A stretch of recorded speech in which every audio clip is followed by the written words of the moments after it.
Instagram, every Tuesday on Facebook, 6 p.m. UK time, every Tuesday on Facebook. Eto Igbeyawo, tó fúnni lóye, let's talk traditional wedding. Eto Igbeyawo, tó fúnni lóye, let's talk traditional weddings. Ẹ káàbọ̀ sórí ètò yìí. Ẹ̀yin tèmi nílé lóko lẹ́yìn òde, mo kára lé, mo kéré ọ̀nà, mo kọ́kùnrin, mo kóbìnrin, mo kọ́mọdé, bẹ́ẹ̀ ni mo kí àgbàlagbà wípé ẹ káàbọ̀ sórí ètò yìí. Lórí ètò wa, ètò yín, ètò kan náà tí gbogbo wa mọ̀ sí ètò ìgbéyàwó. Let's talk traditional weddings and more with Bùnmi Meet the Royals. Olúwabùnmi ni mò ń jẹ́, aya Òṣìbẹ̀rù, tí gbogbo ayé mọ̀ sí Bùnmi Meet the Royals, alága ìdúró, alága ìjókòó, MC, event planner, gele artist, makeup artist with godly swagger. Àwọn kó tó di pé aṣọ nǹkan lórí ètò yìí gẹ́gẹ́ bí ìṣe wa. Ẹ jẹ́ ká dìjọ fìbà fọba kọ́dá ayé, ọba ṣẹ̀dá àrùn, ọba àná, ọba ìní, ọba títí ayérayé kọrin kése, ọba tó tó ní ipa tó kọ̀ tí ò pa ní tí ṣe pé ṣe ló ń pa ní mọ́, ẹlẹ́bùrú ìkẹ́, ọlọ́run mi kìkì ọlá, bàbá mi kìkì ògo, ọba tó tó ní ipa tó gbangba sùn lọ́yẹ́, adúpẹ́ ayìn lógo, agbórúkọ mímọ́ yín ga nítorí pé nígbà tá à ń lọ níjẹ̀jọ, adágbére, á ní à ń lọ kábọ̀. Ó dúpẹ́ lọ́wọ́ yín ọlọ́run alágbára wípé ogun ó lọ kò dé, ẹ ò jẹ́ kó bá wa, ogun ó dé kò bá wọn, ẹ jẹ́ kó bá gbogbo àwọn tí wọ́n ti ń wò mí lórí ètò yìí àtàwọn tó sì máa farapọ̀ tó máa darapọ̀ mọ́ wa lórí ètò yìí nígbà tó bá yá. Ọlọ́run alágbára, oore ọ̀fẹ́ ńlá la rí gbà, àánú lásán la rí gbà nítorí pé ọ̀pọ̀lọpọ̀ òjò ló ti rọ̀ tílẹ̀ ti fi mu, kì í ṣe torí pé àmàdúrà gbà, kì í ṣe torí pé àmọ́ ṣe, bí kò ṣe pé ó wù yín nínú ọlá ńlá yín láti dá wa sí káwà láyé, káwà láàyè, ká tún wà láyé rere, kábíyèsí Elédùmarè, ẹgbọ́ pẹ́kẹ́ gba yín wa. Ancient of days, I am that I am, the King of glory, the everlasting Father. Who are we without you? Father, we give you praise, we give you honor, we give adoration for making it possible for us to come back on this show again, week in, week out.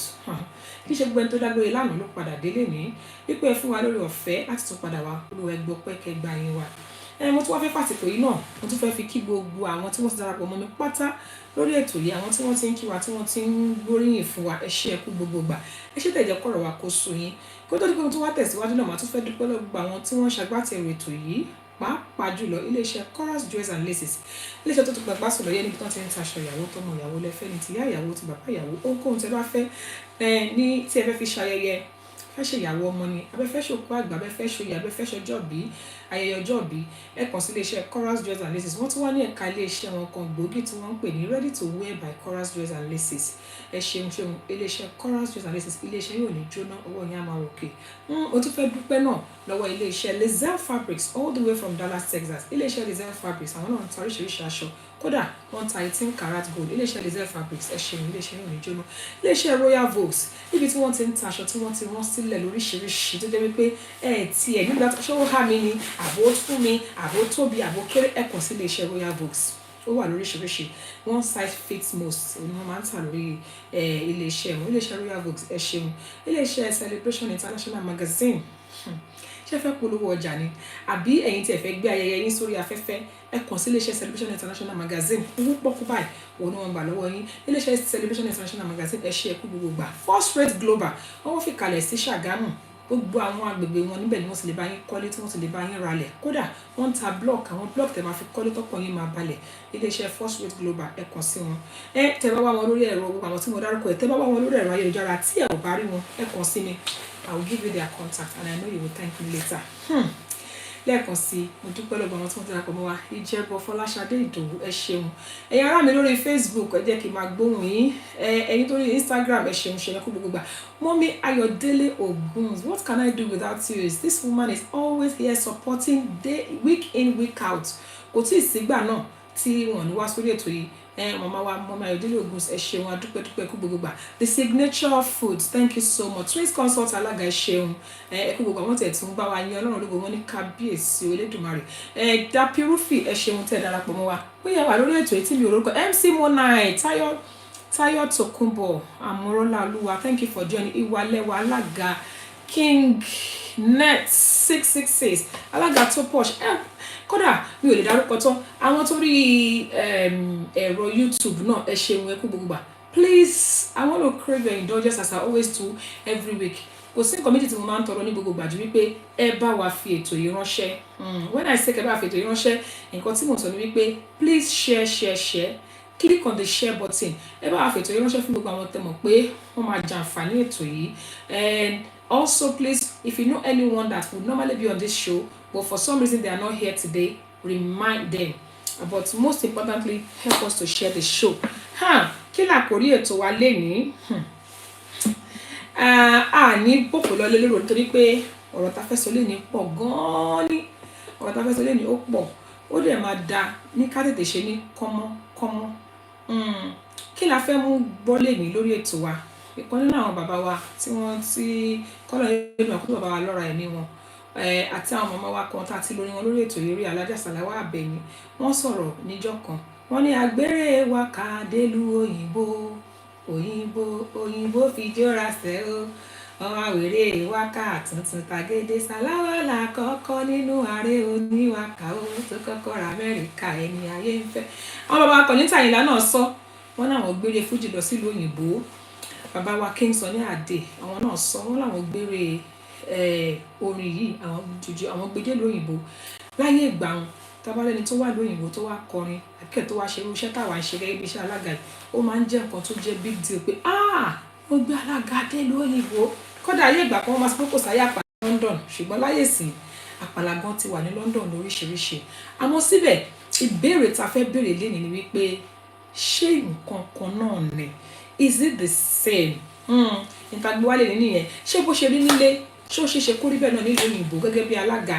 Ṣé ọ̀nà tí wọ́n máa ń gbégbà ní ilé lọ́run ní NAIJA, gẹ́gẹ́ bá ṣe máa ń sọ ní NAIJA, can it be the same? Traditional wedding comparing back in Nigeria and here in the diaspora, not only in the UK, all over the world in the diaspora, can it be the same? Kò tí a fẹ́ bí wọlé nìyẹn. Mo fẹ́ gbọ́ látẹnu èèyàn wa kó tó di pé mo gbé àlejò mi wọlé, nítorí mo lálejò lórí ètò ilé ni, and I really want her to be, because she's someone that's actually experienced it both ways. Some of us, we experience it both ways as well. We're reminiscing at kọ́kọ́ ṣe ní Nàìjíríà kó tó di pé adélu ẹlòmíì ìgbà tó délùú iná ṣe bẹ̀rẹ̀ sí ṣe nǹkan kan náà ni àwọn ọ̀tá fẹ́ bí ilé nìyẹn. Àwọn nǹkan kan wà tí à ń ṣe níbí báyìí, ṣé bọ́ ṣe ń ṣe ní Nàìjíríà ni, ṣó lè jẹ́ kankan náà? Ìdí nìyí tí a fi gbé ètò yìí wá. Ìjẹ́ ìdojúkọ kan náà lájọ ń dojúkọ pẹ̀lú àwọn tó wà ní Nàìjíríà. Ìgbà míì àwọn tó wà ní Nàìjíríà sọ pé ṣíṣe ẹ̀yìn alága ní òyìnbó ń ṣe ìṣá, ṣé ó rọrùn tó bó ṣe rọrùn ní Nàìjíríà? Àbí ká tiẹ̀ wá wò wípé ṣé ó tẹ̀yẹ kán tiẹ̀ máa ṣiṣẹ́ alága ní Nàìjíríà ni? Yẹ ká máa lọ sílé lọ ṣé ni nà. Àwọn kan tiẹ̀ ti gbọ́ tí mo ti gbọ́ káwọn kan ti sọ bẹ́ẹ̀. Ìbéèrè àkọ́kọ́ tí màá wá béèrè ni wípé ṣó yẹ ká máa ṣe ìgbéyàwó tiwantiwa níbí báyìí ni àbó yẹ ká máa kó lọlé nítorí pé kò ń ṣe the same? Ẹ káàbọ̀ arábìnrin Tóyìn Àṣàmú, ẹ káalẹ́, ẹ káàbọ̀ sórí ètò yìí. Àti wọn tí wọ́n ti darapọ̀ mọ́ mi, ọ̀pọ̀lọpọ̀ tó ti darapọ̀ mọ́ mi o. MC Portable, thank you for joining. Tifran, thank you for joining. Eluyemi, wọ́n ní looking gorgeous. Ẹ ṣeun Gele Beauty, thanks for joining. Anyway, tí ó bá jẹ́ pé mi ò dárúkọ yín, ẹ jọ̀ọ́ mo tọrọ gáfárà, kì í ṣàfojúdi o. Nígbà míì àwọn orúkọ yẹn máa ń tètè sún lọ sókè débi tó jẹ́ pé àní rí ìgbà tí ẹlòmíì bá wọlé. Àmọ́ nǹkan tó tún máa ń jẹ́ ká lè ṣàkíyèsí pé èèyàn wọlé ni àwọn tí wọ́n bá ń bá wa dá sétò tí olóyìnbó ń pè ní comment. So please, if you come on the show, just say something so that I can pick your name up. So ìbéèrè àkọ́kọ́ tí mo béèrè ni wípé ṣé ó lẹ́tọ̀ọ́ ká máa ṣe ìgbéyàwó tiwantiwa yẹn ní ìlú onílùú tá wà yìí? Diaspora, when I talk about diaspora, I mean overseas, like some people will say, somebody will say in the abroad. Some people say in the abroad. Àwọn kan sọ pé ní ìlú òyìnbó, àwọn kan sọ pé nílùú aláwọ̀ mi lọ́dọ̀ kọ́ ni kó jẹ́ ìlú òyìnbó. Even if you are in Ghana, you are in the diaspora, you're not at home. Anything tó bá ti jẹ́ pé àti kúrò nílùú Nàìjíríà àti bọ́ síbòmí, ẹ bá wa dá sétò yìí. Àbí nítorí kó ba lè ṣe ká lè rí gbogbo nǹkan. Àǹtí Wándé Ọládídé, thank you for joining. Ká lè rí gbogbo nǹkan tí à ń ṣe kó lè rọrùn bó ṣe yẹ kó rí, àti pé kó má di pé a máa fa ayédèrú ṣe nǹkan. Ṣó yẹ ká máa ṣe ìgbéyàwó tiwantiwa, traditional wedding, torí mo pé tàbí yẹ ká máa ṣe nílùú ìlú òdìkejì, lẹ́nu náà ṣe ìlú òyìnbó, pàápàá jùlọ nílùú òyìnbó? Àbí ó kúkú dá ká kó kángára ká lọlé ká lọ ṣe nítorí pé kó ba lè rí bí ó ṣe ń rí? Ìbéèrè yìí ni mo fẹ́ kẹ́ bá wa dáhùn sí. Ẹ má gbàgbé wípé ẹ lè pè wá sórí ẹ̀rọ ìbánisọ̀rọ̀ +447828500938 +447828500938 òun ni ẹ̀rọ ìbánisọ̀rọ̀ tẹ́lẹ̀ pé wá sí +447828500938 arábìnrin kẹmọsí kàlágà ẹ ṣeun tẹ́ bá wa mú tẹ́ bá wa dá sétò ní èní, thank you so much. Arábìnrin tó yàn àṣà wọ́n ní I love the fact that we keep our culture. Yes, they can go to the registry, but it is lovely we put ours forward. Okay, ìbéèrè tí mo béèrè, for those of us that are just joining, I'm asking a question because what we're talking about today is about traditional wedding in the diaspora and compared to back home. That's what we are talking about. Can it ever be the same? Number one. Number two, ṣé ó yẹ ká máa ṣe ìgbéyàwó tiwantiwa ní òkèèrè àbó yẹ ká ra kúkú máa lọlé lọ ṣe nítorí ká lè rí gbogbo nǹkan yẹn ṣe gbogbo bó ṣe yẹ ká ṣe?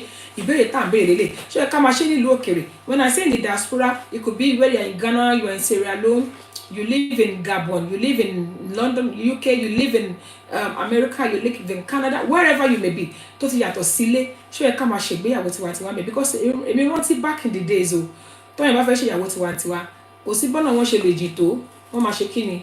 Wọ́n máa wálé wá ṣe ni. Ṣó yẹ ká máa lọ ṣe ìgbéyàwó tiwantiwa nílùú òkèèrè? Ìbéèrè tí mo béèrè ni ẹ yẹ kí n ka nǹkan tí arábìnrin tí Fran alága wọn sọ. Wọ́n ní I think there is nothing bad in bringing our culture to diaspora, okay, in as much as we have not been excluded from living in the diaspora. Okay, àwọn ní kò sí nǹkan tó burú nínú pé ká gbé àṣà wa wá sí ìlú òkèèrè. Arábìnrin Sisi Aláyẹyẹ, thank you so much for joining sis. So ẹ jọ̀ọ́ yín wa máa dúró fún ìṣẹ́jú kan sí méjì láti gbọ́ ìpè, àmọ́ tí a ò bá gbọ́ ìpè má tètè gbàlejò wọlé torí nǹkan tá ti ẹ̀fẹ́ sọ lé ní tí ẹ pọ̀ ó pọ̀ rẹpẹtẹ. So because of that I will not, I won't waste much time. But for those of us that are just joining this show, we're talking about traditional wedding in the abroad, like somebody would say, in the abroad,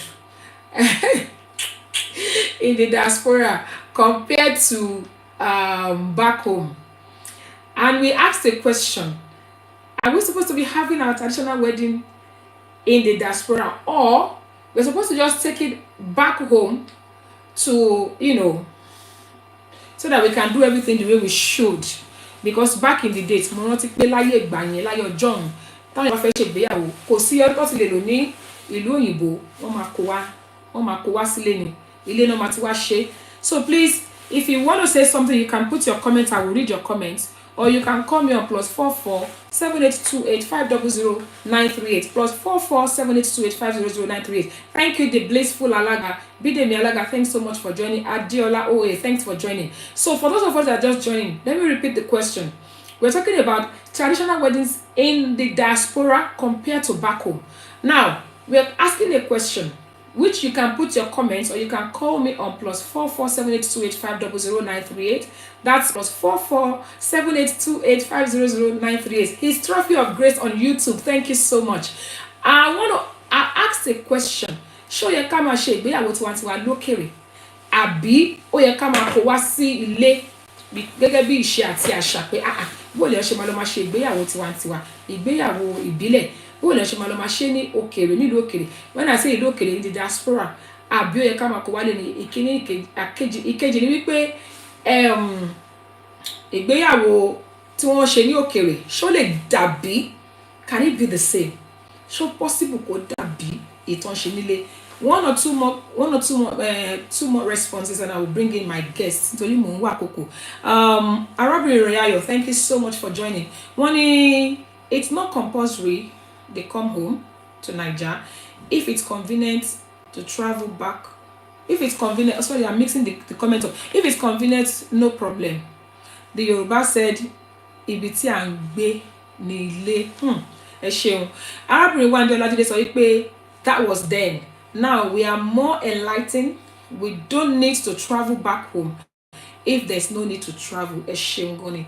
Arábìnrin Tóyà Ṣàmú lórí Facebook wọ́n ní as long as we have families in the diaspora, we should go ahead. Okay, we used to do it in absentia photo. It's a topic I'm thinking of bringing on board as well.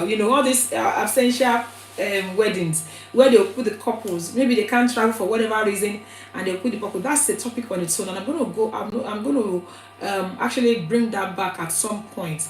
um but today we are talking about doing it in the diaspora, and doing it um back in Nigeria. Okay, let me bring in my guests. Sorry, give me a second, guys, because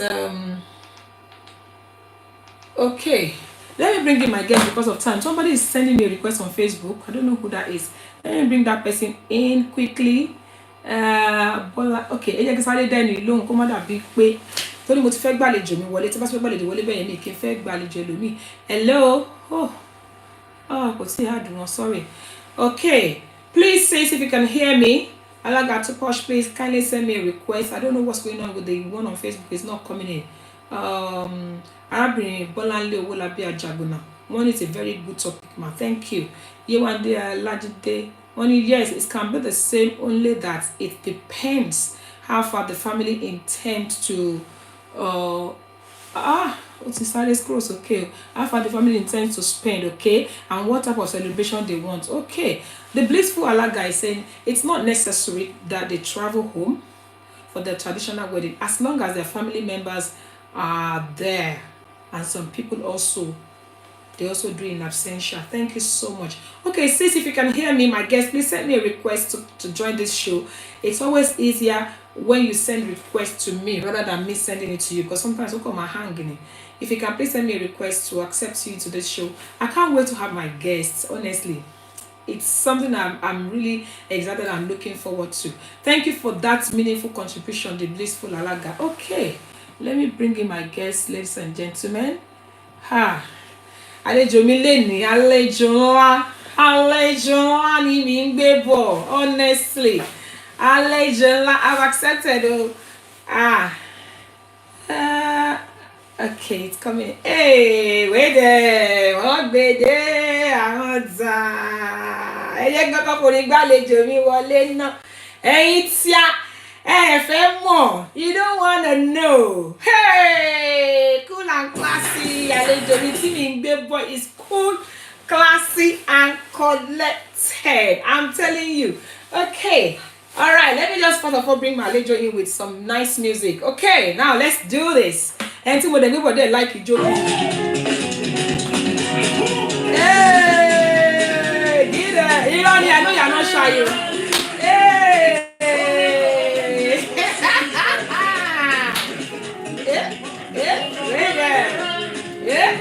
Sorry, money, mo ṣe ń lé ọ̀gá. Oya, get it. Hey. She don't tire.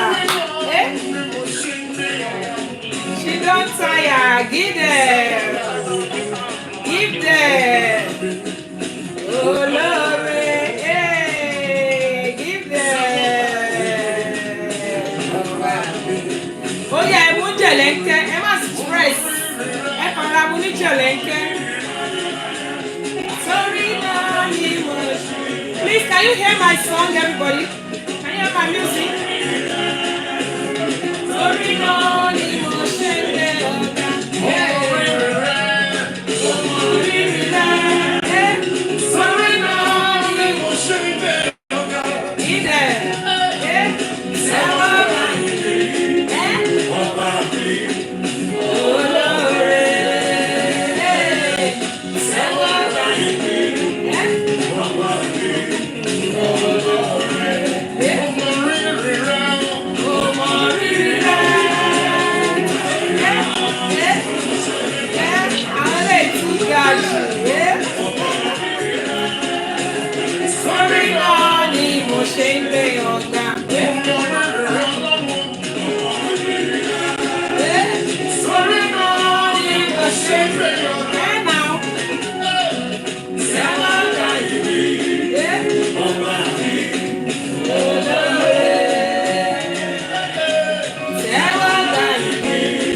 On hold because of time. ẹ wò ẹ kọ́kọ́ bá mi kí àlejò mi káàbọ̀ náà kọ́ tiẹ̀ tó fira wọn hàn wá. Let me welcome my guest, ladies and gentlemen. She's looking cool, classy and collected, ladies and gentlemen. Ẹ bá mi kí àlejò mi káàbọ̀, gbogbo èèyàn kí yín o. Kódà wọ́n kí yín lórí ẹ̀rọ Facebook ni o, Instagram ni o, YouTube ni o, gbogbo wọn náà kí yín. Ẹ káàbọ̀ sórí ètò yìí. Ẹ ṣé gbogbo ilé, ẹ ṣé atọ́kùn. Ẹ pẹ̀lẹ́. Ojú yìí gúnrégé o. Ẹ ṣeun, ẹ káàbọ̀. Àwa mọ̀ yín torí pé odù ní lọ́dọ̀ tàwa ẹ kì í ṣàìmọ̀ fólókò. Àmọ́ fún àǹfààní àwọn èèyàn wa tí wọ́n fi gbogbo ara tí ì dá mọ̀, àwọn tán tí ì dá yàn mọ̀, ẹ jọ̀ọ́ ẹ bá wa fira yín hàn fáwọn èèyàn wa ní ṣókí. Orúkọ mi ni Ìyáàfin Ìdùwà Òsùnlé. Ìkẹta ọmọ tí ó sẹ́ni tó lè fi ṣàkọ́bí. Àwọn èèyàn máa ń pè mí ní alága tó posh. Tí máa fẹ́ introduce ara mi, mo máa ń sọ fáwọn èèyàn pé you can call me alága tó posh, alága tó ní swag. Máa lọ gbá penalty wọ throwing. Yay! Gẹ́ngẹ́ngẹ́. Gẹ́ngẹ́ngẹ́ngẹ́ngẹ́. Èèyàn ṣé wọ́n sọ fún yín pé don't be deceived by that first appearance pé ó rẹ̀ ní rẹ̀ burúkú ní tó bá rí microphone bó ṣe wà yìí wà light alive gbogbo orí rẹ̀ yẹn. Ẹ̀yẹ́ ti pé this woman as tired as she is give her microphone to come and host traditional wedding. Mẹ́wàá pọ̀ lẹ́ẹ̀kan náà in fact it is after she dropped the mic then she would suddenly remember how máa rẹ̀ mí lẹ́ẹ̀kan yẹn ní ìrántí mọ́. Anyway, ladies and gentlemen, here comes our beautiful guests. I would just stick to the name Alaga to Posh. From the name you can tell when somebody say she's Alaga to Posh, the Alaga with the swag, the Alaga with style. Emma look back the penalty shaking. What? Don't let me talk too much. Àwọn èèyàn kí káàbọ̀ sórí ètò yìí. Kódà lọ́tún lósì. Ṣé rí àwọn èèyàn tí wọ́n wà lórí ẹ̀rọ Facebook àtàwọn tó wà lórí ẹ̀rọ YouTube wọn ò rí yín o ṣùgbọ́n wọ́n ń gbọ́ yín. Pẹ̀lú ohùn lásán tí wọ́n ń gbọ́, wọ́n dá yín mọ̀. Ṣùgbọ́n àwọn tó wà lórí Instagram, they can see you very clearly and everybody is appreciating you. I'm sure you can see the comments as well. People are appreciating you. They're saying welcome. Thank you so much for coming on this show. I know you are super tired because I know you've been, you just got in and I know you came in just because of this show. And I don't take that for granted. I really do appreciate that. Thank you so much for coming. God bless you. And láì bọ́pọ̀ lọ́lé olóró kó tó di pé wọ orí ètò yìí. Àmì ìgbà tẹ̀yìn gan tẹ̀ tí ń gbọ́ ní background. Ẹ ti máa gbọ́ àwọn kankan tí a ti ń sọ. Èèyàn kan ní yé Instagram yá. Somebody on Facebook said Instagram yá.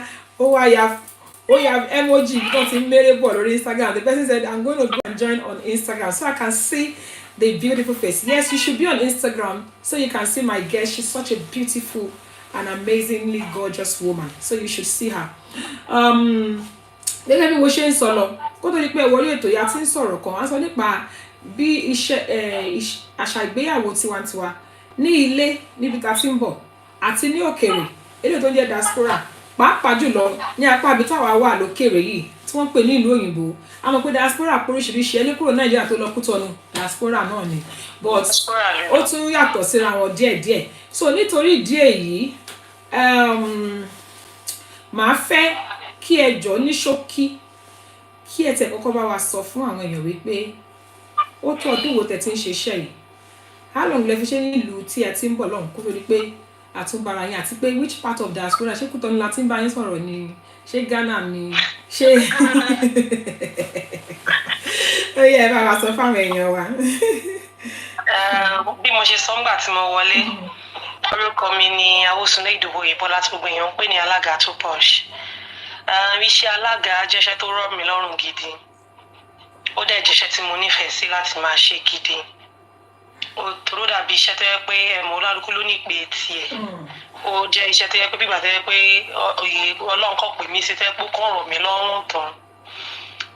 Ìgbà tí mo bẹ̀rẹ̀ iṣẹ́ alága ní ó ti fẹ́ tọdún méje báyìí ọdún mẹ́fà ó lé ní kò ì wọ ọdún méje nígbà tí mo bẹ̀rẹ̀ iṣẹ́ alága gbogbo nǹkan tó fi kọ́ṣẹ́ ọ̀hún náà kò ju kò ju oṣù kan lọ kò tó bẹ́ẹ̀ gan cause oṣù kan yẹn mo lọ bí iṣẹ́ yẹn lẹ́ẹ̀mẹrin nígbà tí mo kọ́ ṣùgbọ́n mọ̀ nǹkan tó lọ́n bá ti pè lọ́nú èèyàn ni ẹ̀dẹ̀ mọ̀ bí mo ṣe kọ́ tán náà ẹ̀gbọ́n mi ṣe introduction èmi ni mo fi bẹ̀rẹ̀ lẹ́yìn tí ẹ̀gbọ́n mi ṣe introduction mi iṣẹ́ mi gbà tí ẹ̀gbọ́n mi tó fi ṣe wedding mo dẹ̀ tún ṣe ọdún náà lọ́n gbà tí mo dẹ̀ bẹ̀rẹ̀ gbọ́jà tí mo ṣe ní ọdún náà lọ́n mo rántí mo lè ka yí ẹ̀ àfi bó dẹ̀ ṣe di ọdún kejì ṣàdédé ni mo wà nínú ilé ni Gabriel Afọláyan pè mí tán máa ń ṣe fíìmù pé àríṣẹ́ yín o a dẹ̀ fẹ́ ṣe wedding yín lẹ́dẹ̀ máa ṣe alága ń bi wedding wa nǹkan ẹ̀dẹ̀ mọ̀ Ọlọ́run tàǹsìn òun ló máa ń gbógun fọ́lẹ̀ ibi iṣẹ́ Gabriel Afọláyan tí mo ṣe náà làwọn 30 billion gang àwọn Davido ti ríṣẹ́ mi online làwọn ti rí pé àríṣẹ́ woman yẹn àdẹ̀ like performance ẹ̀ ọ́dẹ̀ wò pé okay and by the grace of God by the time I kúrò Nàìjíríà mo ti yá ń kọ fáwọn 30 billion gang lẹ́ẹ̀mejì síbẹ̀ náà ti rí so to God be the glory cause ìwé mímọ́ sọ wípé kò sẹ́ni tó rí ohunkóhun gbà bí kò ṣe látọ̀dọ̀ Olúwa ẹ ṣeun. I return all the glory back to God. Gbogbo ògo yẹn mo máa ń dá padà fún torí ta lèmi kí ni mo já mọ́ ta ni mo jẹ́ bọ̀ ìfẹ́ aláìlẹ́gbẹ́ ni ó kàn ga. Olúwa ṣeun Olúwa ṣeun. ẹni béèrè tẹ béèrè wípé apábo ní diaspora. Mo wà ní orílẹ̀-èdè wọ́n máa ń pè ní United Kingdom ìyẹn ni orílẹ̀-èdè mẹ́rin tó sọra wọn papọ̀ tó dẹyọ kan we have the England, Wales, Northern Ireland and Scotland so mo wà ní United Kingdom orílẹ̀-èdè mẹ́rin tó sọra wọn pọ̀ dẹyọ kan. ẹ ṣeun ẹ jọ yẹ̀yàn mi kódà wọ́n tẹ̀ ṣe kọ́kọ́ yànnàná gbogbo ọ̀rọ̀ yìí ẹ kọ́kọ́ bá mi ṣáwọn látọ̀ I want to see some clapping emoji to appreciate my guest. She has done so well. Even from the introduction, we can tell. Àwọn kan tẹ̀ wá lórí YouTube. Ẹni náà tẹ̀ in fact kí n tẹ̀ tó sọ̀rọ̀ lélẹ̀ gan àwọn kan wọ́n ti gbé kàsókè báyìí wọ́n ṣe thumbs up. You know, ẹ ṣeun. Kódà ẹni náà tó sọ fún mi wọ́n ní I'm at an event. I'm still trying to so wọ́n wà níbi event still náà wọ́n bá wa dá sí nǹkan tá à ń ṣe nígbà láti sọ fún yín wípé people are actually very interested in what we are doing here. Ẹ ṣeun mo rí pé àwọn èèyàn náà ń kọ oríṣiríṣi oh my god mo ń gbìyànjú láti pick àwọn nǹkan kan tí àwọn èèyàn kọ èèyàn kan ní grace in the real form bẹ́ẹ̀ ni thank you so much alága tó pọ̀ arábìnrin Ìdòwú ẹ ṣeun mo wá tún wá fẹ́ béèrè lọ́wọ́ yín o nítorí gẹ́gẹ́ bẹ́ẹ̀ ṣe sọ lẹ́ẹ̀kan yẹn tó bá jẹ́ pé lómi ẹ̀ mọ̀ pé sí ìsọ̀nù tí ń gbà fún mi bíbá kí là ń bá ká ṣé ń dúró mi sí bíbá ìjèrè kí n máa mú lọ bó ṣe ń lọ so ìgbà wo gan lẹ wá rò lọ́kàn pé jẹ́ ń sún sí ìlú òkèrè then kí ni ìdí tí ẹ fi decide wípé ẹ fẹ́ sún sí ìlú òkèrè. ẹ mọ̀ ìgbà tí mo decide pé mo máa wá sí ìlú òyìnbó kì í ṣe torí iṣẹ́ alága mo ṣe wá I'm not here for business.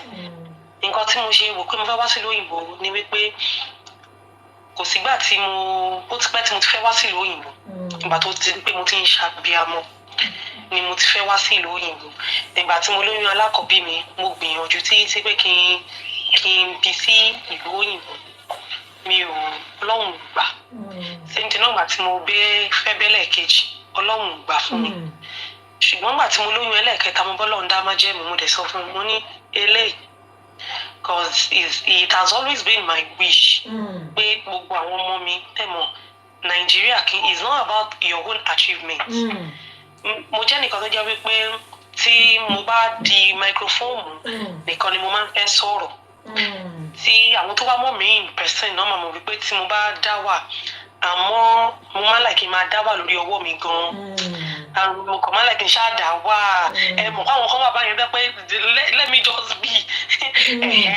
ìṣòro ìmọ̀ yẹn lọ́lọ́ dàbí kí n kàn ṣáà máa dá wà kí n wà nulẹ̀ kí n ṣàtúwà pẹ̀lú àwọn ọmọ mi so I don't like saying some things but before I left Nigeria I anchored for Tawa Ajíṣefínní I anchored for Délé Ọmọ Wòlíì Àgbà. There is a movie is a wedding movie, is a Yoruba traditional wedding movie, the last one, part 2. Èmi mo lọ ṣalága fún wọn bẹ́ẹ̀. Movie and people really watched it and really enjoyed the movie. Kí n tó kúrò, mo ti anchor fáwọn Àjìmọ̀bí, mo wá anchor fún governor of Ondo State, mo wá anchor fún mi tẹ̀lé máa mention àwọn tí mo ti ṣe yìí tí mo ti ṣe fáwọn Elégùṣì. Kì í ṣe bí pé bóyá I'm looking for kì í ṣe pé bóyá owó yẹn ni mò ń wá understand. Ìkórìtà kankan wà tó yẹ pé téèyàn bá ti ń ṣàbíamọ tó bá gbé góòdì dání ó bẹ́tà kó lọ tà á kọ́mọ tiẹ̀ náà lè di góòdì nílé ayé. So ìgbà tí mo fẹ́ kúrò Nàìjíríà mi ò bójú wẹ̀yìn mo wò wípé if I lose everything, if I lose anything just for my children to be someone in life, I don't mind. So and thank God, to God be the glory, my children have access to quality education. They are getting a first-class education where I am, first-class health service. There's no security in Nigeria, but ibi tí mo ká àwọn ọmọ mi wá ń sìn, àwọn táwọn ọmọ mi bá lọ school ẹ̀rọ bà mí pé àtọ́rí pé school olówó ló ń lọ kọ́ máa lọ jọ ọmọdé kò sí yẹn ń bẹ̀. School ìjọba ló ń lọ ń bí and is even the best, also better than school olówó tó ń lọ Nigeria. So I relocated because of my family, my children. So orin kan wá sí mi lọ́kàn tí mo compose fún orin Ebenezer Obey or King Sunny Adé lórí yẹn, but tí má ti wà nínú ilé orin yẹn ni mo ṣáà máa ń kọ cause èmi ni mo change orin yẹn fúnra mi. Orin yẹn wọ́n sọ pé aṣú bíríbírí ẹ̀bùn mi ò iwájú lọ́lọ́kọ̀ ìwà mi lọ ẹ̀yìn lọ́lọ́kọ̀ ìwà mi lọ mi ò mọ̀ yé o mi ò mọ̀. Mo wá change pé mo bí mi lérè pé kí mo ṣe kúrò nílé, mo dá wọn lóhùn pé torí ọmọ ní tora àwọn ọmọ mi mo ṣe kúrò nílé kọjọ́ wájú wọn lè dá o mo ti mọ̀ yé o kò sí pé mi ò mọ̀ mọ́ at least wọ́n ti ní good education so mo ti mọ̀ o lágbára Ọlọ́run mo ti mọ̀. Ẹ ṣeun abiyamọ tòótọ́ ní agbára lọ́wọ́ Ọlọ́run gbogbo ìròyìn sí dáadáa lórí àwọn ọmọdé yìí ní agbára lọ́wọ́ Ọlọ́run á gbà fún yín. Ẹni tí ò wá gbọ́ tó yín kò wá ní kọ́ yín wípé ṣe bá sọ fún gbà yẹn ṣèbí kò gbọ́ nǹkan tó máa jẹ́ kí rẹ̀ kó ṣẹlẹ̀ sí Ọlọ́run ọlọ́jọ́ òní kò ní jẹ́ kẹrí àtẹ̀yìn àtàwátàwà níbí àtàwọn tó wà lé àánú Ọlọ́run tó dájú á dúró lórí wa. Nísìnyí ẹ jẹ́ ká lọ sí orí nǹkan míì tí mo tún fẹ́ béèrè. Mo mọ̀ wípé ẹ sọ nífẹ̀ẹ́ kíní ìgbà gẹ́gẹ́ bí kòtẹ̀ ṣẹ̀ṣẹ̀ lẹ́ẹ̀kan nípa pé èèyàn wá sí lóyìnbó nítorí ọmọ. Mo rántí pé gbajúgbajà òṣèré kan náà wà, àwọn màmá wa Ṣọlá Ṣóbọ̀wálé, nígbà tí wọ́n fi ọ̀rọ̀ wá wọn lẹ́nu wò àwọn náà sọ pé àwọn ti fìgbà kan rí fi gbogbo ìtọ́lóyìnbó ń pè ní stardom àti fame àwọn fìgbà kan rí àwọn fi sílẹ̀ nílé àwọn wá sí lóyìnbó láti wá ṣe jámájámá nítorí ọmọ. Àlọ́jọ́ tèmi wọ́n fẹ̀yìntì wọ́n jọrọ àwọn ọmọ wọn lágbára Ọlọ́run yìí náà jèrè àwọn ọmọ yín. Náà nǹkan tí wọ́n fẹ́ bèrè ni wípé ó mọ̀ pé wíwá tẹ wá sílùú yìí táǹgọ̀ pé ó láti bèrè lẹ́ẹ̀kan ayé ìgbà kan bọ́ọ̀ bá ti dé ilé àti ṣe ìgbéyàwó tiwantiwa àmọ́ nísìn kò síbi tí àkì ti ń ṣe ìgbéyàwó tiwantiwa. Mo ní pé ẹ ti ń ṣe níbí báyìí náà mo ṣáà ti bá yín pàdé lórí ẹ̀rọ ayélujára fún àwọn ìgbà díẹ̀ kan. Wọ́n fẹ́ bèrè lọ́wọ́ yín ṣé bákan náà ni. Nǹkan tẹ́mi kọ́ máa sọ fáwọn èèyàn ni wípé ibi téèyàn bá ti ń gbé nílé o ibi tí mò ń gbé ibẹ̀ nílé where you find peace, where you find joy, that's your home. Ẹ mọ̀ irú èmi ń sìn ẹ mọ̀ ìgbà ni mo ti l'opportunity àti lọ Nàìjíríà fún tó sọ pé kí wọ́n bá wọn kọ event in Nigeria. In fact mo láwọn event tó yẹ kí n lọ anchor ní this December. But my spirit is telling me not to go because tó bá ti lówó ransom ló tọ́jú pamọ́ sílé. It's better you just seriously. So nǹkan tẹ́lẹ̀ máa ń sọ̀rọ̀ yẹn ni pé àwọn ọmọ yìí ẹlòmíràn tó yẹ pé kò dé Nàìjíríà rí UK lọ bí sí UK ló dàgbà sí ibẹ̀ gbogbo àwọn ọ̀rẹ́ ẹ̀ wà ẹ wá ní pé okay máa bọ̀ nílé wá ṣe wedding she won't enjoy her day. It's not kì í ṣe pé bí amọ̀kànfin kò lè enjoy day gbogbo àwọn ọ̀rẹ́ ẹ̀ wà ní UK òun nìkan ló dá lọ Nàìjíríà tó lọ ṣe wedding. Ó kàn lọ satisfy àwọn tó wà Nàìjíríà lásán ni kò ní that joy tó yẹ kó feel pé kò ní feel ẹ ṣeun. ó ní bride kan tí mo ṣe fún ní ibi wọ́n sọ fún mi pé òun plan láti lọ ṣe party Nigeria because àwọn top vendors tóun fẹ́ lò Nàìjíríà lọ wà ó ní bẹ̀bọ̀ tó wà surprise àwọn bẹ̀rẹ̀ wedding planning ó lé mi ló fẹ́ fi ṣalága tóun bá délé ó lóun dẹ̀ rí pé mo relocate ó wọ̀ pé ó lóun sọ fún mi alága mi máa ti relocate kẹ̀ ó ní make-up artist tóun fẹ́ lò ó lóun bá torí pé yẹn náà tún ti wà ní UK òun pé gbogbo àwọn vendor òun ti wà nínú UK pé kí ni pé gbogbo àwọn ọ̀rẹ́ òun dẹ̀rí ní UK lọ wà pé òun kò fẹ́ lọ satisfy ní Naija náà ní tẹ́lẹ̀ ó dẹ̀ dúró ṣe nǹkan ẹ̀bí so ibi téèyàn bá ti ń rí ayọ̀ téèyàn rí sinmi téèyàn rí fọkànbalẹ̀ tí ò sí wípé bóyá wọ́n á gbé mi inú ilé wọ́n béèrè 50 million ibẹ̀ gangan ni ilé. ẹ ṣeun gan ni now nǹkan tí mo wá fẹ́ jẹ́ kí á yànnàná sí ni ọ̀nà tí à ń gbé gbà ní ìlú yìí mo mọ̀ pé ọ̀pọ̀lọpọ̀ ìgbà ti máa ń gbìyànjú o kódà nígbà míì mi ò rò bí àkọ́kọ́ wà tí wọ́n ń ṣe nílé tí a ní àǹfààní àti ṣe ní àwọn ìlú òyìnbó mo náà lè sọ ọ̀pọ̀lọpọ̀ relocate then gbogbo nǹkan táyé pé láì ìgbà kan wọ́n lè gbé wọ́n bí ààrẹ rógbó ààrẹ bí gbogbo ẹ̀rọ ti ń tàn bíbà yìí nísìnyí àfihàn bá gbìyànjú àmọ́ kò sí bí ó ṣe lè rí ìyàtọ̀ díẹ̀díẹ̀ ó máa wà ń bẹ̀ nínú àwọn ìyàtọ̀ tó wà ń bẹ̀ yìí ìmí máa jẹ́ àǹfààní ìmí dẹ̀ máa jẹ́ kí ni kejì tó máa ń pè disadvantage kí náà ń pè lédè Yorùbá so àwọn àǹfààní wo ló wà nínú pé alága tí mò ń ṣe ní tí bá ní kí n wò ní Nàìjíríà mo láwọn àǹfààní kan compare to bíbá then ní bíbá yìí náà mo láwọn àǹfààní kan compare to Nigeria now màá tún shed more light into that question bóyá níbi pé tí n bá lọ sí Nàìjíríà o ní Nàìjíríà o èèyàn bíi 4 ni mò ń kó dání àbí bíi 5 ẹ mọ orúkọ bẹ́ẹ̀ yẹn so let's just talk about it generally kí ni nǹkan tẹ́ fẹ́ rò ṣe fẹ́ rí pé advantage wo disadvantages wo ló wà nínú ti Nàìjíríà àti ìgbà ìṣọ́ ẹ jẹ́ ká mú lẹ́yìn kọ̀ọ̀kan ẹ jẹ́ ká kọ́kọ́ lọ sí ti Nàìjíríà kí làwọn àǹfààní àtàwọn nǹkan tó tún kù díẹ̀ káàtó. nǹkan tí mo kọ̀ rí bíi ti Nàìjíríà ni wípé Nàìjíríà tẹ bá kérò lẹ́yìn is not expensive kò wọ́n rárá láti kérò ní Nàìjíríà because tí n bá ṣiṣẹ́ ní Nàìjíríà owó tán bá fi búùkù mi owó mi ni owó tí n bá pa lójú agbo òní máa fi ń clear all expenses ní Nàìjíríà because èlò náà dẹ̀ ni a fi ń clear expenses ní Nàìjíríà èlò náírà èlò náà fẹ́ fi clear expenses gbogbo èrò tá a kó lẹ́yìn ní Nàìjíríà bọ́ irú United Kingdom bí taking people out is very expensive. I don't want to invest in any conba or any méjì. But tẹ́ bá rí alága ẹyọ kan, tẹ́ bá ti rí èèyàn mẹ́ta ní ẹ̀yìn. That means the person has spent like £500. And £500 in naira is like 500,000 naira. Pé ẹ̀rí èèyàn mẹ́ta lẹ́yìn mi o, 500,000 naira ni mo ti ná yẹn. Pé mo mú èèyàn mẹ́ta dání. Which is not possible in Nigeria. Èlò lè fẹ́ fáwọn tẹ́ mú dání Nigeria. So that is why most events in United Kingdom, you can see people okay.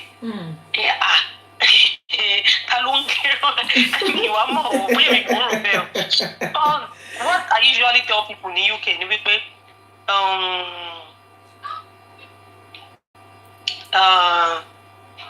before you take someone out here in the UK, you calculate how much the person is making per hour.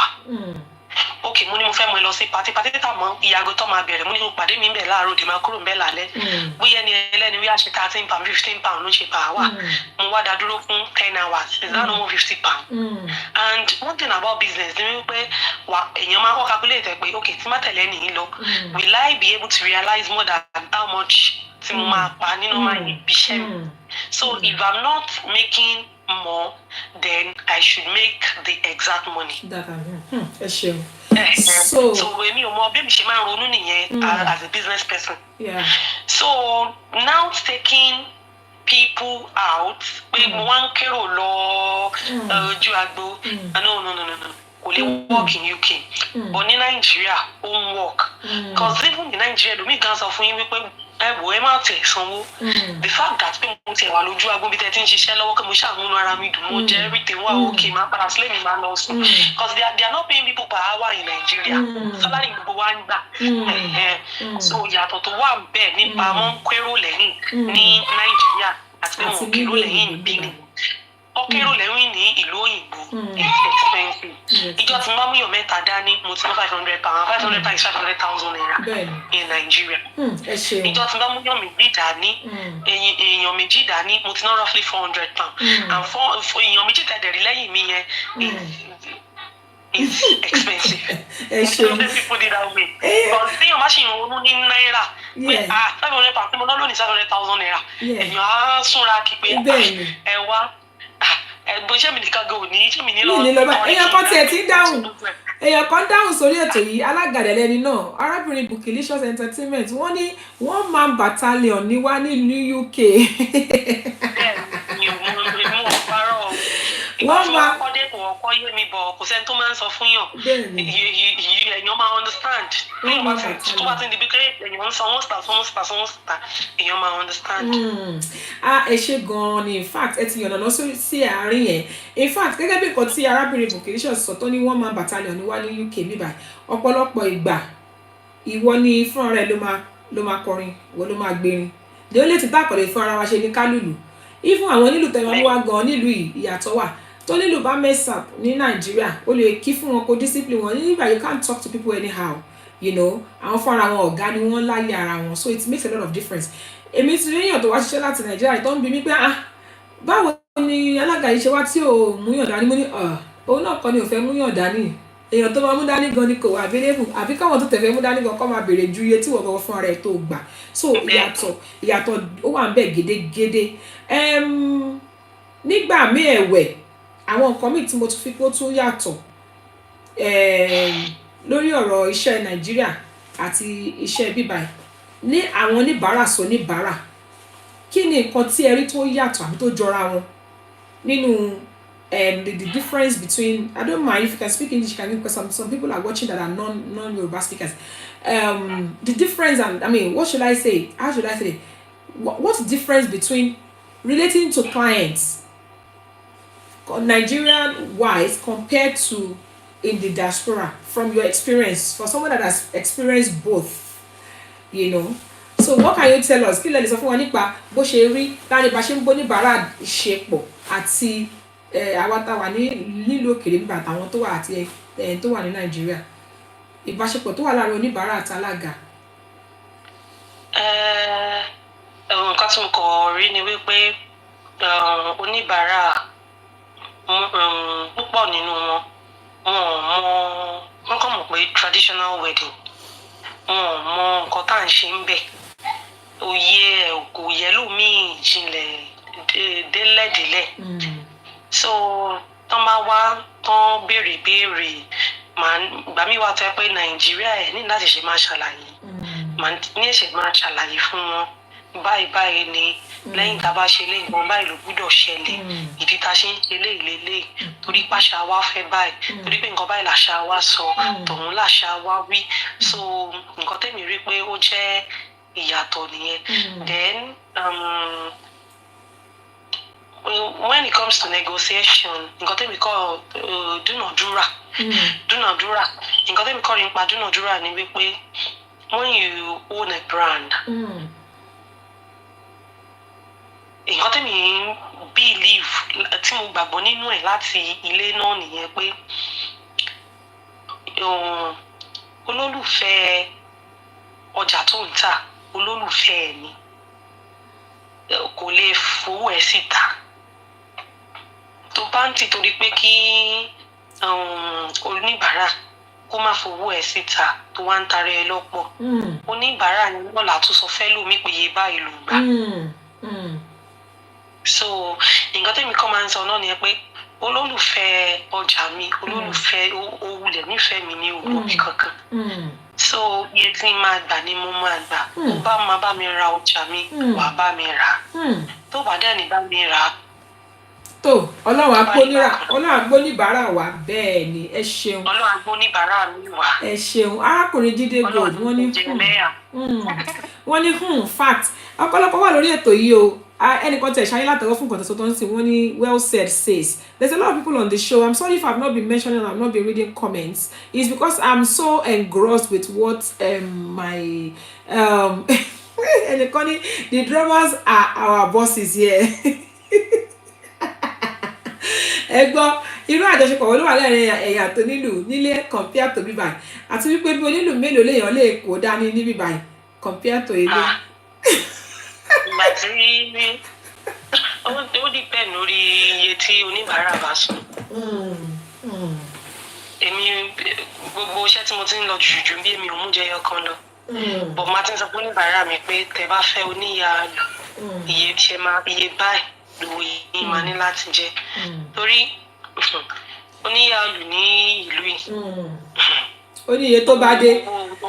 owó wọn ò less than 200,000 naira nígbà táwọn fi convert ẹ̀ sí náírà.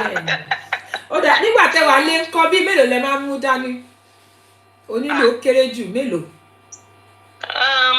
ìgbà tí mo fi wà nílé ó kéré tán mi tí ọmọ ṣe ń fún onílù kan ṣiṣẹ́ torí mo máa ń láìkì sound yàlù létí mi then torí pé mo ti láwọn onílù mi àwọn onílù tó nílù fún mi ò bá onílù gbogbo tẹ bá yí sí wọn ti mọ̀.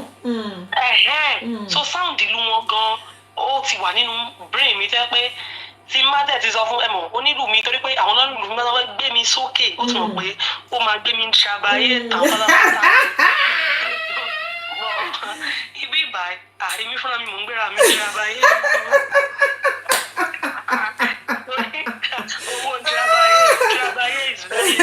You're so right, Shemo. Gẹ́gẹ́ bí ìpọ̀tẹ́ sọ, ó yí ti láti ní the same onílù for so long nílé. Pé they are so committed to you. Ọdún mẹ́tì UK náà, there is a particular onílù ní UK tẹ́ pé àwọn nìkan mo máa ń lò.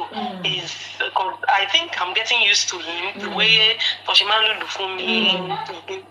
So I'm getting used to it. But when it comes to kí n wọ trabaye, fúnra mi ni màá sọ fúnra mi màá dáṣà mi fúnra mi màá fẹnu lù mí fúnra mi màá fẹnu sọ̀rọ̀.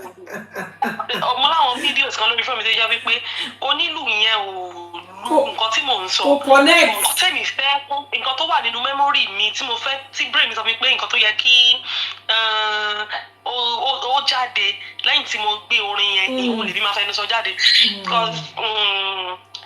ìjọ kan wà ẹmọ àgbàmọ́lẹ̀ òkè ń sọ̀rọ̀ mo kọ pé wá wo re tí Jésù mi ṣe àgbàmọ́lẹ̀ mo dẹ̀ lò fúnra mi mo ṣe wá wàrí sí i wá wàrí sí i.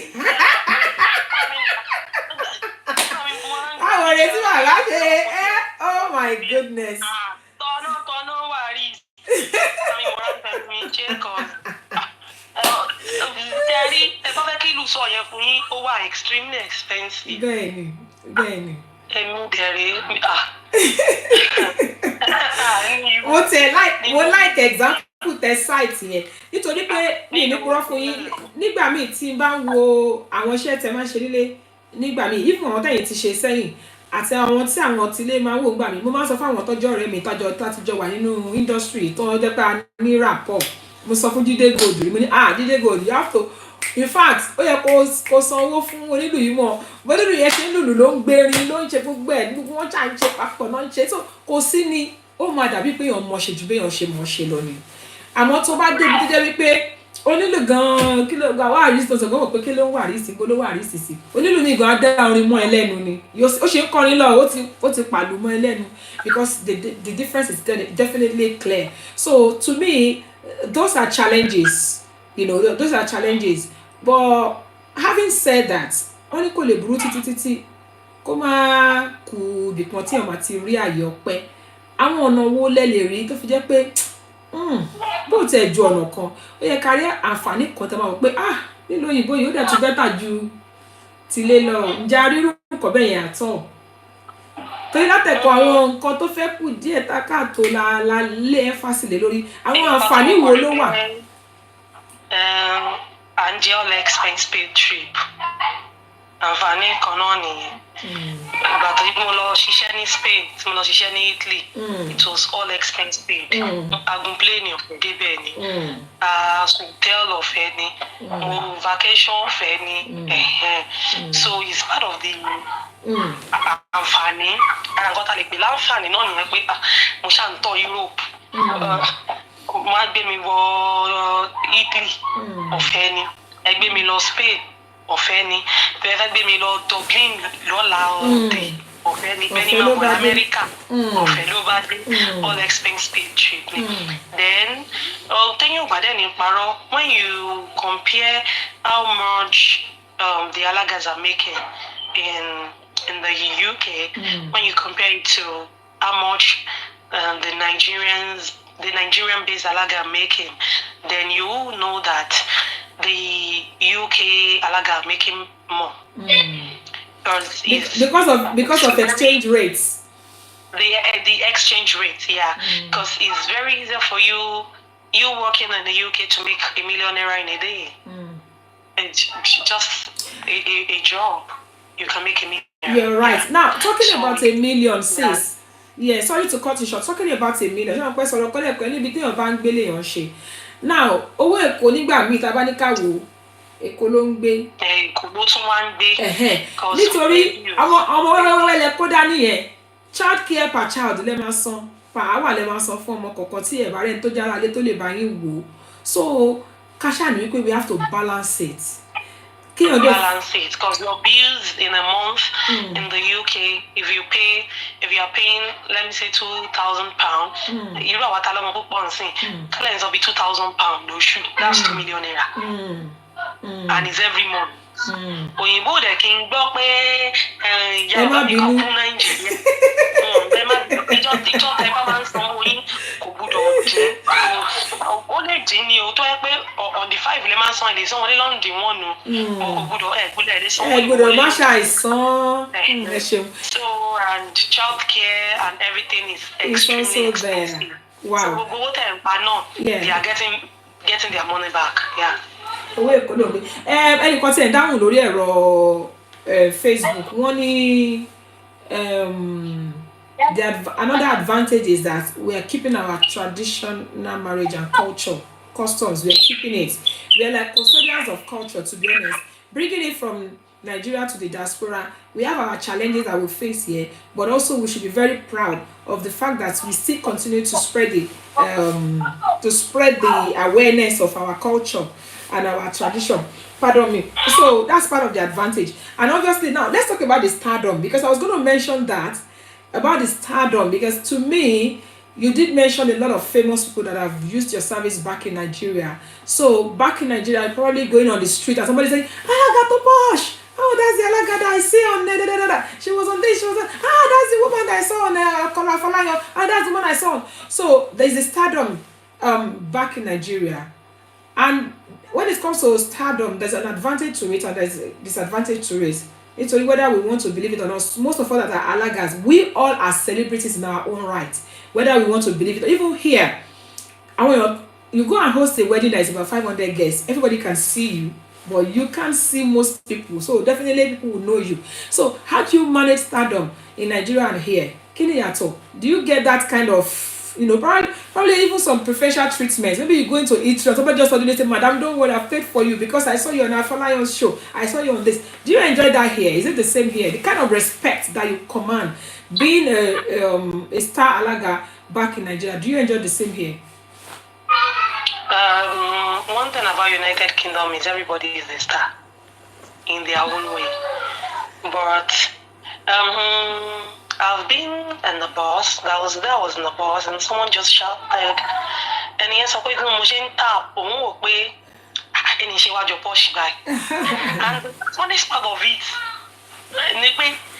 it's in England, though. London, Scotland, in posh in Scotland. And you are and see me, Emma, one post Mario to tutorial and small, but no mamma, Patanon. Simoshe and neighbor Paralaga, don't be 18 don't cover it. It is you. What I was shocked, Lojo, and there was a day náà tó yẹ pé èèyàn kan lóyún kan wá deliver nǹkan sí ó lóyún wá gba nǹkan ní ilé ọ̀dọ̀ wa.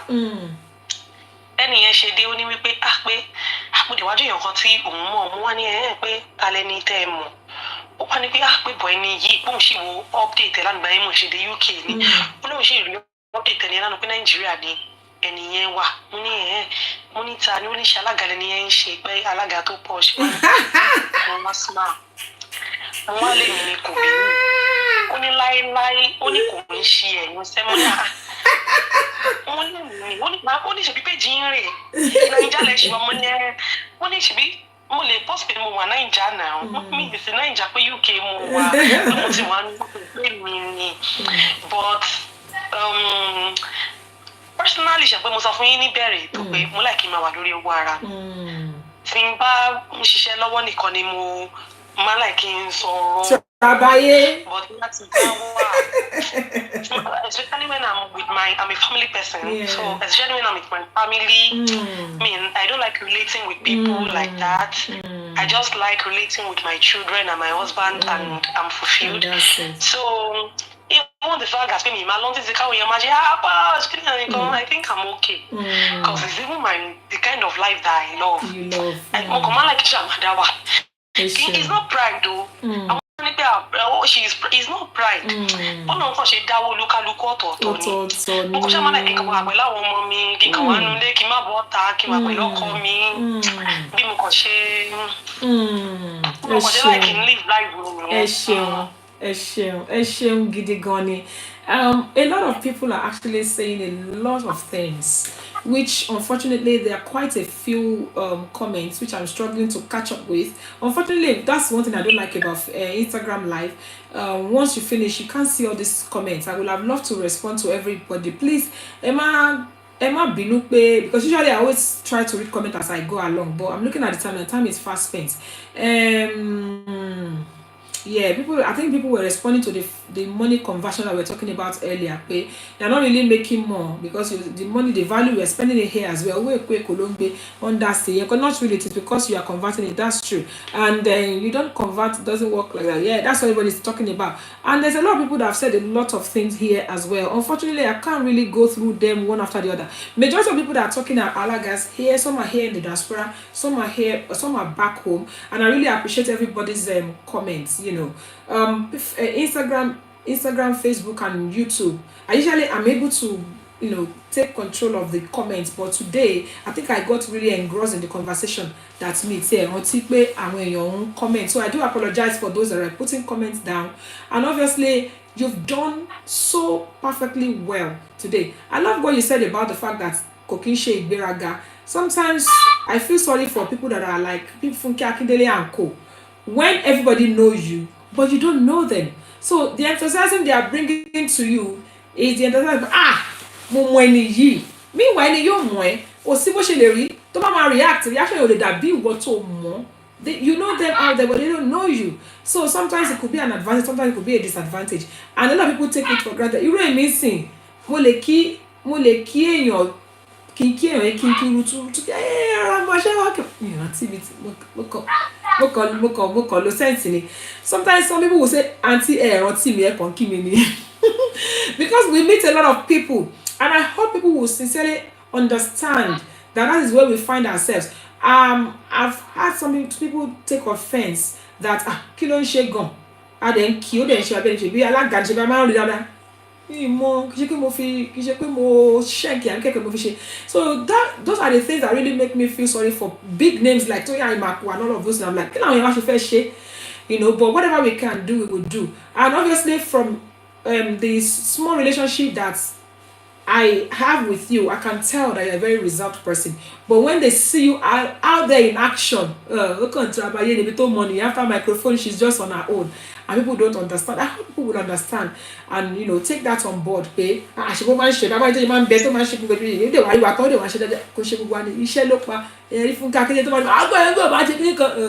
mean that she's always like that. Baba, thank you so much, ma. We appreciate it. We miss you. Thank you for coming on the show, even though it's towards the tail end. We know that this is online. We understand perfectly well. Without taking much of your time, sis, I just want you to tell us, in case we have some people here who have been looking for Alaga around Scotland, or that wouldn't even mind to take you from Scotland to any part of Europe or America or wherever. As of tell us your contact details and how we can contact you if anybody ever needs to hire your services. And apart from being an Alaga, what other thing do you do? Maybe that has maybe a or whatever. Please mention it and let people know you better.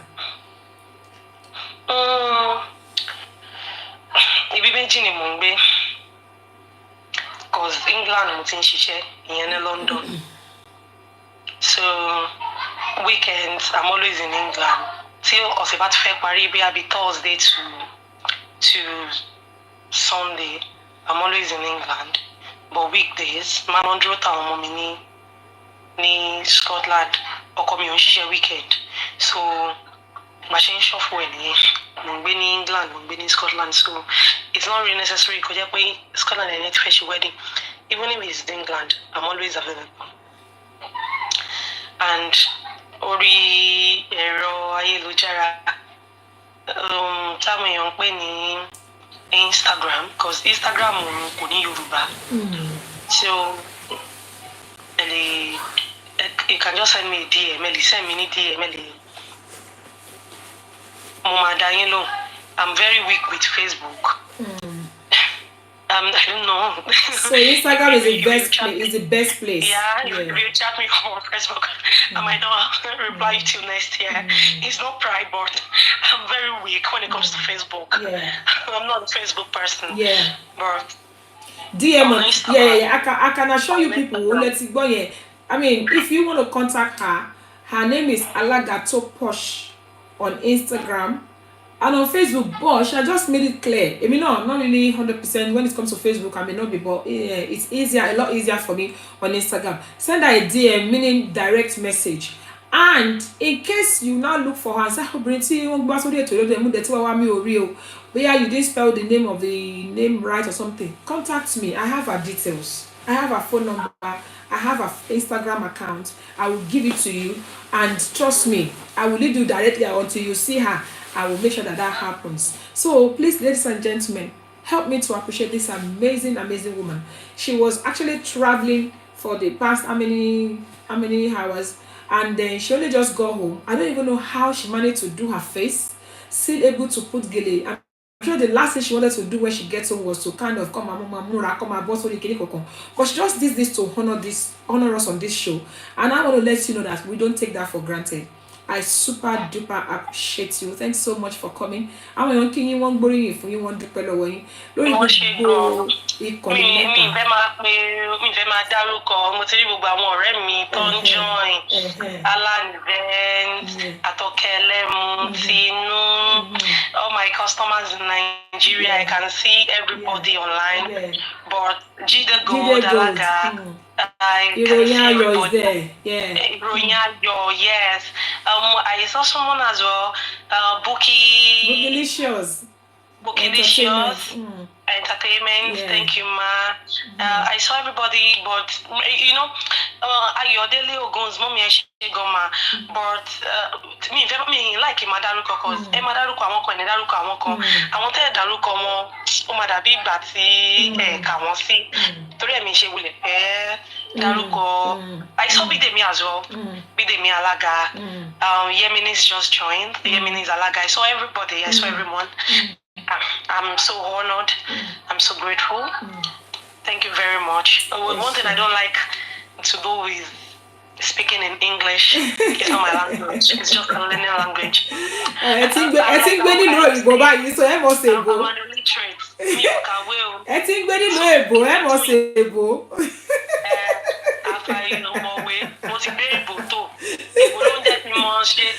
Igbo one means say I dey go, I dey come. Ẹ bá sì ti wá ń gbé lu èbó lọ́dọ̀ lẹ́mọ̀ ṣe èbó ni àbí kí lára ṣe sí báyìí. Wàhálà ẹ mọ̀ sọ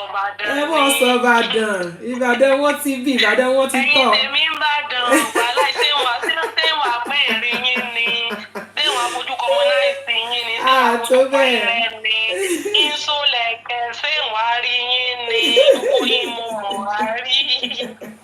Thank you so much, sis. We really appreciate you for coming. We enjoyed this session. It's been a very beautiful and tremendously enjoyed session. And thanks to everybody. So sorry, like she has rightly said, sometimes it could be very, very challenging to be able to mention everybody's name. But trust me, I personally appreciate every single person that's come on this show. Some of you that have never seen on this show before, you probably came because of Alaga to Posh. Thank you for coming. But please, this show comes up every Tuesday. And it's, I mean, 6 p.m. UK time, 7 p.m. Nigerian time. To bá dìgbà summer time kan náà la máa dìjọ wà. Gbogbo la máa ń gbé oríṣiríṣi àkórí ètò wa tó lè jọmọ́ iṣẹ́ wa àti nǹkan tá à ń ṣe. Just so, you know, to create awareness for people out there about what we do and why we do it. For instance, this evening now, a lot of people have learned so many new things about being an Alaga both abroad and, you know, back home. So please, ladies and gentlemen, pardon us if we are not able to mention your name. Ẹ ṣé gan-an ni Alaga tó Posh. Gbogbo èèyàn ló ń dúpẹ́. Ẹ bá mi dúpẹ́ lọ́wọ́ dáàdì ò tó jẹ́ kẹ́ wá o. Torí tó bá ní kẹ́ má wà kò sí ní tẹ̀lé fèsì. Ẹ lè bá mi dúpẹ́ lọ́wọ́ àwọn ọmọ mi. Mò ń gbóhùn wọn díẹ̀díẹ̀ ń background bọ̀ wọ́n ṣáà disturb wa. Wọn ò fa fóònù mọ́ yín lójú. Ẹ bá mi dúpẹ́ lọ́wọ́ wọn. Mo gbàdúrà pé ilé yín á rójú, ọ̀nà yín á ráyè o. Gẹ́gẹ́ bí mo ṣe gbàládùra lẹ́ẹ̀kan, èèyàn tí ò gbọ́n tó yín kò ní padà kọ yín o. Kí lòun náà wá kiri, kí ló ń wá kiri gan-an kò ní jẹ́ bẹ́ẹ̀ lórí lọ́rọ̀ yín lórúkọ Jésù. Ìlú òyìnbó tẹ wá ẹ̀kẹ́rù ẹ̀kọ́mọ ẹ̀kọ́kọ́ ẹ padà lọ́lé lágbára Ọlọ́run láyọ̀ àti àlàáfíà nígbà tásìkò bá tó. Ẹ ṣeun. Thank you so much for coming. God bless you. See you next time, sis. God bless you. Bye. God bless you. Yes, ma. So, ladies and gentlemen, that was Alaga to Posh. Honestly, she's a celebrity Alaga in Nigeria. She's been amazing. She's been very, very tremendous. And obviously, the reason we put this together, this particular topic together this evening, is to let us know that wherever you are, just make sure you enjoy whatever you're doing there. Don't be in Nigeria and be like, àwọn tó wà ní òyìnbó yìí wọ́n ń gbádùn ṣá. Àwọn alága ló wà. Àbí kẹ̀ káwà táwa ní máa sọ pé àwọn tí lé yẹn wọ́n rí lè gbádùn gbogbo wọn tó advantage náà ló ní disadvantage. Àwọn nǹkan táwa ń gbádùn bíbáyìí ó ṣeé ṣe kó jẹ́ pé àwọn tí lé gan wọ́n láàkẹ́ àwọn kan táwa dẹ̀ láàkì nígbà ó ṣeé ṣe káwọn tí lé kọ́ máa gbádùn ẹ̀. Whatever it is, ẹ jẹ́ ká gbé ọ̀rọ̀ Alaga tó Posh tó ṣe sọ wípé ibi tá a bá ń gbé báyìí ibẹ̀ là ń ṣe. Ibikíbi tí ẹsẹ̀ wa bá dẹ̀ ti tẹ̀ lágbára lọ́wọ́ Ọlọ́run a máa máa rí tiwa ṣe ni. Lówó lọ́lá ní àlàáfíà a máa máa rí tiwa ṣe ni lágbára Ọlọ́run. Èèyàn kan ní I'm relocating to the UK too. I will bring my drummers and vocalists. Ìyẹn náà dẹ̀ dá. Thank you so much everybody for joining. Kó tó di pé a fi àdàgbà ètò yìí rọ̀, mo dúpẹ́ lọ́gbà àwọn tó darapọ̀ mọ́ pàápàá jùlọ àwọn tó ń bá wa fi ohùn sórí ètò yìí àti àwọn tó ń bá wa fi ètò yìí ránṣẹ́. Please remember that you can still share. Jide Gode is going to bring his own Alaga as well.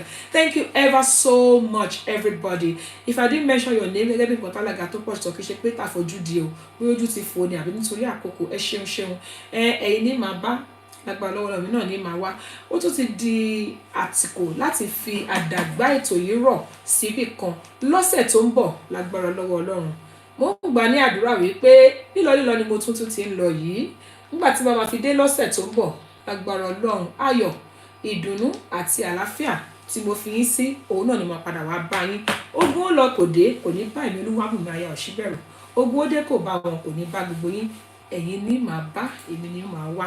Wọ́n fàsìkò sọ fún gbogbo wa wípé láyọ̀ la ó máa pàdé o. Mo ní láyọ̀ la ó máa pàdé o. Ẹ̀yin ò ní forígun èmi ò ní fẹsẹ̀ kọ o. Mọ́tò yòówù ká lè wọ̀ kó ní forí sọ̀gì o. Láyọ̀ la ó máa pàdé. Láyọ̀ la ó máa pàdé o. Thank you so much everybody.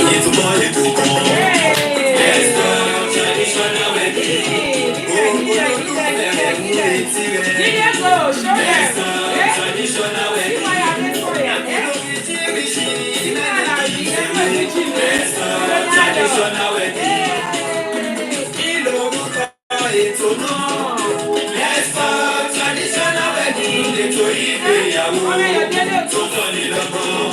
Let's talk traditional wedding. Ètò lẹ́kọ̀ọ́ traditional wedding ló lọ lọ́wọ́. Kí lorúkọ ètò náà? Let's talk traditional wedding. Eto Igbeyawo tó tọ́ni lọ́gbọ́n. Let's talk traditional wedding. Every Tuesday on Instagram. Every Tuesday on Facebook. 6 p.m. UK time. Every Tuesday on Facebook. Eto Igbeyawo tó fúnni lóye. Let's talk traditional wedding. Eto Igbeyawo tó fúnni lóye. Let's talk. Ladies and gentlemen, before I finally sign off, make sure you join Iyawo Baba on the 1st of every month. Is her program called the End of Celebration. She's always praising God. December 1. Hey, please don't miss it. Oh, it's in 2 days' time. Oh, don't miss it. 1st of every month. End of Celebration with Modupe Fadimu on Facebook. Please don't miss it. Thank you so much, everybody. See you next week by the special grace of God. Bye. God bless you.